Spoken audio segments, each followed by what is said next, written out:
Welcome back, everybody. It is great to see you and have you here. In order to get you in the mood for St. Patrick's Day tomorrow, I have a special little St. Patrick's Day themed design challenge. We are going to be using the design thinking process, and I will explain all of this to you in a minute. But just in case you haven't yet, before we do this, you should have found a copy of the book Jamie O'Rourke and the Baked Potato on YouTube and listen to it, so you know what the problem is in the story. If you didn't do that yet, pause this video and go do that first. You ready now? Okay, so you've just heard the story of Jamie O'Rourke and the Baked Potato, and we are going to be using this design thinking process to solve a problem. And there's lots and lots of ways to show this process. This wheel is only one of them. People have different words for it, but basically what's going on is that you develop some empathy, understand how your user feels. You have to define what the problem is.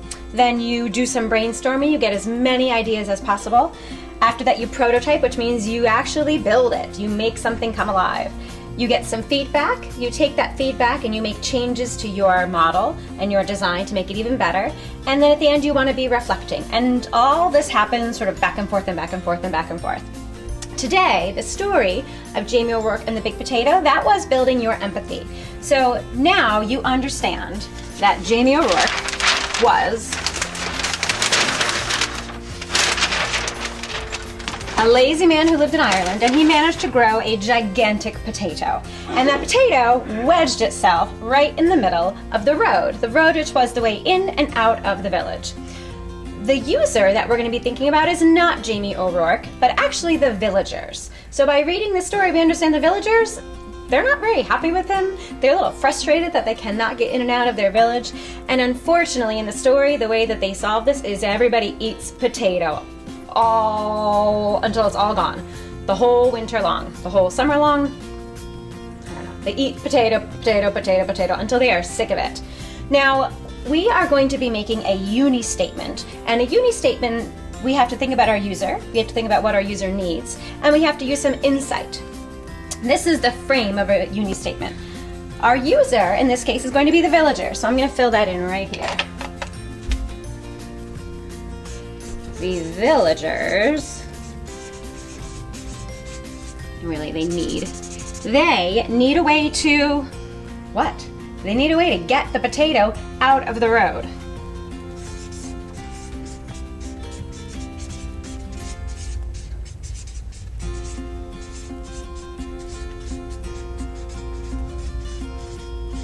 And why do they need a way to get the potato out of the road? Well, because it's the way in and out of their village, and they can't use the road while it's stuck there.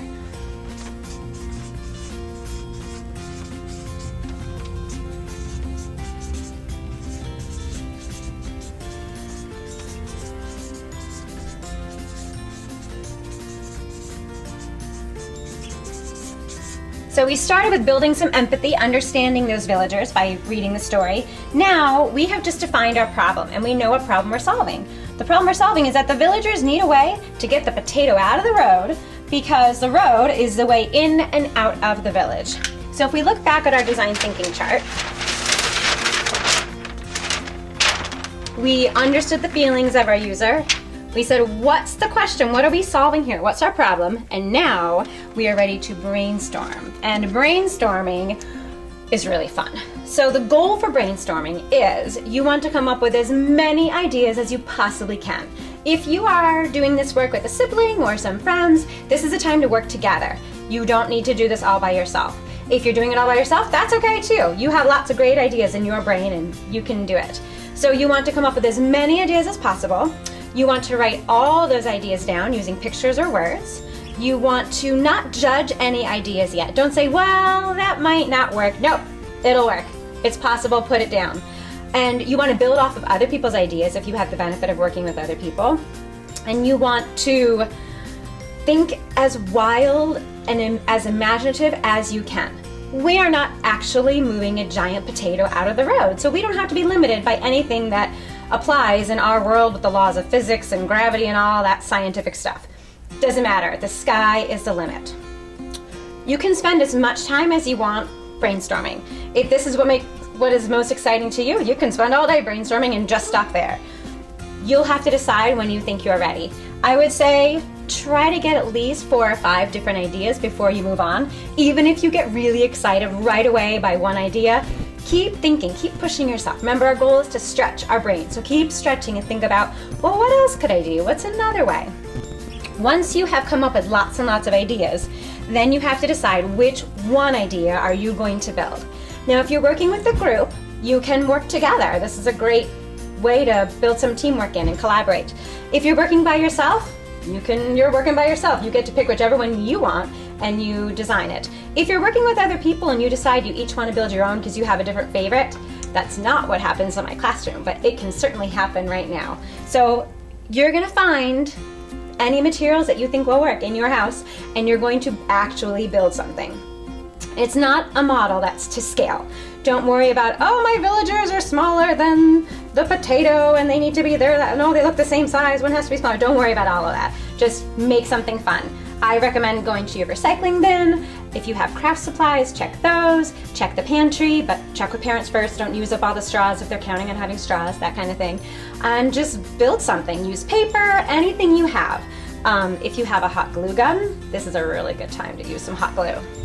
Once you have made a prototype, what I want you to do is I want you to either take a picture or ideally take a quick little video and upload it to the stream of our Google Classroom. If you put it on the stream, we can comment on it. I think a lot of people can comment. I think if we put it in assignments, we can't. Still figuring that part of this out. So I'd like you to post a comment for at least 2 other designs. And what I would like you to try to do is think about the language I like and I wonder. I'm gonna write that down right here for you. If you use those as a sentence starter, what will happen is you'll give some people some really good ideas of, oh, this is something that worked really well on your design, and you'll frame your questions just with a really positive spin. Well, I wonder what would happen if, without saying, no, that's not gonna work because. And real designers who design and they build things and that's their job, the I wonders, that's where they can really make changes and go, oh yeah, okay, I can try this and I can try that. That's where they're really able to refine their idea over iterations and come up with something that really will work in the end. So for your feedback, you're gonna use 2 sentence starters. I like ... and then I wonder. Try to give both of these comments to the same person and then pick another person and give both of those comments to that person too, okay? And then it's up to you if you actually want to take this through the whole cycle and take some of the feedback and make changes and present your new version. You are welcome to do that. You're welcome to stop at the brainstorming and just take a picture of all your ideas and upload that if you don't really feel like going into the building. Any part of this is a great thing to do and a great way to spend some time, and I am excited to see what you're going to come up with. I think that's all you need to know. I'm going to write the reminders for brainstorming on the chart as well, and that way if you want to quick come back to the end of this video, you can see those for when you're getting started with brainstorming. I hope you have a lot of fun with this challenge. It's a really fun way for us to kickstart our time together, and don't forget, post your video or your picture in the stream and then put your comments right with it. Okay, good luck, have fun, and I can't wait to see what you come up with. I know it's gonna all be awesome.